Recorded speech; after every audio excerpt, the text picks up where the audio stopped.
درد جامعه ما محبته، کمبود محبته. بعضی از زنها شکایت شوهرشون میکنن، میگه منو با عشق ازدواج کرده، منو خواسته ازدواج کرده، مادر بچه هاش هستم، فقط همون 1 ماه اول شام و نهار و بچه ها آرزو میبرن که یک شب باباشون زود بیاد که شام با هم بخورن. بچه صبح مدرسه داره، باز سری شام بخوره که زود بخوابه که صبح بره مدرسه.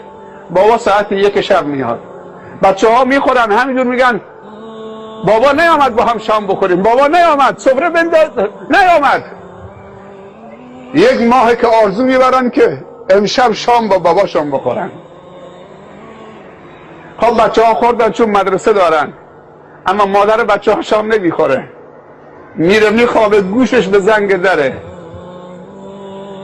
یا واشکی صدای کلید تو کفر میچرخه، کلید داره در باز میکنه، صدای پاشو میگیره که بیاد بخوابه. خانمش بلند میشه میره به طرف آشپزخانه برای شام گرم بکنه، خودش هم نخورده، گرم کنم خردی. به نظر شما یعنی چی؟ نه شما هم کردی ما بخوام. چرا زن گرفتی پس؟ به شما هم کردی یعنی چی؟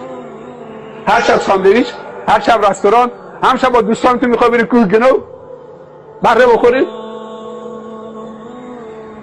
این بچه داره آرزو میبره که یک شب بعد از نماز عشا قبل از اینکه بخوابه صبح زود مدرسه میخواد بره با بابا شام بخوره.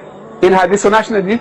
پیامبر میگه صلی الله علیه و سلم خیارکم لاهله و انا خیارکم لاهلی. بهترین شما بهترین برای خانوادهشه. شام خوردن با خانواده، نهار خوردن، مسجد رفتن با بچه ها، همه کار کار کار کار، حساب و کتاب، دنبال طلبی. و چرا بابا شدی؟ چرا رفتی دختری که تو خانه مردم بود آورد تو خانه خودت اسیر و یسیر کردی؟ این تعامله، این محبته. پدر و مادرم به امان خدا، اولادم به امان خدا. هم دیگر رو محبت بکنیم، سیراب بکنیم، فاصله ها رو کم بکنیم عزیزان. جزاکم الله خیر. از حوصله همتون تشکر میکنم.